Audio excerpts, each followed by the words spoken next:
La femme rentrait chez elle, jouant sur son téléphone tout le long du trajet. Pendant ce temps, son fils peinait à porter quelque chose de lourd. Lorsqu'elle le vit tomber par terre et pleurer, elle ne se soucia pas de savoir s'il était blessé, et lui ordonna sévèrement de se relever. Les voisins, témoins de la scène, commencèrent à critiquer la femme pour sa froideur. Mais elle n'en avait rien à faire. C'est alors que sa meilleure amie passa par là. Elle aida immédiatement le garçon blessé à se relever, et réprimanda la femme pour avoir traité son fils de cette façon. Elle ignorait que la femme avait une raison d'agir ainsi. Il n'y a pas longtemps, la femme avait été diagnostiquée d'un cancer, et elle voulait que son fils devienne indépendant et fort avant sa mort. C'est pourquoi elle avait changé sa manière d'éduquer son enfant, lui apprenant à cuisiner, à faire la lessive et à s'occuper des tâches ménagères. Autrefois, lorsque son fils tombait en jouant, elle accourait pour le consoler. Mais maintenant, lorsqu'il tombait, elle faisait semblant de ne rien voir. Quand son fils s'était coupé le doigt en apprenant à couper des légumes, elle bandait rapidement sa blessure et lui préparait son plat préféré, le porc braisé. Mais désormais, quand le doigt de son fils était blessé, elle le laissait saigner sans s'en soucier. Même lorsqu'il pleurait de peur d'utiliser un couteau, elle le forçait encore à couper les légumes, afin qu'il apprenne davantage de compétences de vie. Lorsqu'elle vit que son fils n'avait plus peur, elle se sentit apaisée,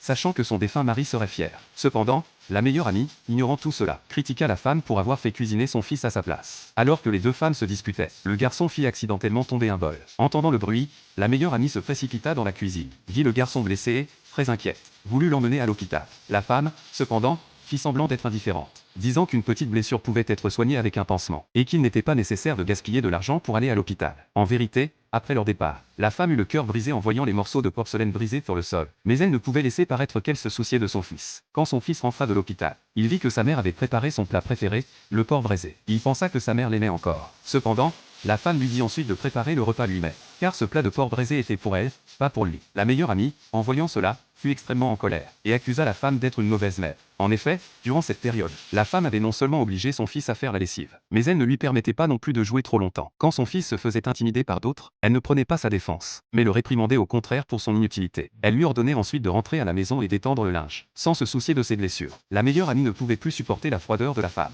et lorsqu'elle apprit que celle-ci ne prévoyait pas de fêter l'anniversaire de son fils, elle décida de venir le chercher le lendemain pour l'emmener à l'hôtel fêter son anniversaire. Le lendemain, la femme s'habilla avec élégance, disant à son fils de continuer les tâches ménagères à la maison, et d'attendre que la meilleure amie vienne le chercher pour la fête. Lorsque la meilleure amie arriva à l'entrée de l'immeuble, elle vit accidentellement la femme en train d'être intime avec un homme, et soupçonna qu'ils étaient ensemble. Elle pensa que c'était la raison du comportement froid de la femme envers son fils. Elle prit alors secrètement des photos de deux. Sans le savoir, la femme avait en réalité rendez-vous avec un avocat pour prendre ses photos posthumes. La meilleure amie raconta à ses amis ce qu'elle avait vu, et ils furent furieux. Ils critiquèrent la femme pour s'être engagée avec un autre homme seulement 6 mois après la mort de son mari. À ce moment-là, la femme entra dans la pièce avec l'avocat. L'avocat, qui avait promis de garder le diagnostic de cancer secret, mais voyant que tout le monde blâmait la femme, se sentit obligé de révéler la vérité, et sortit le rapport médical de la femme pour clarifier leur relation.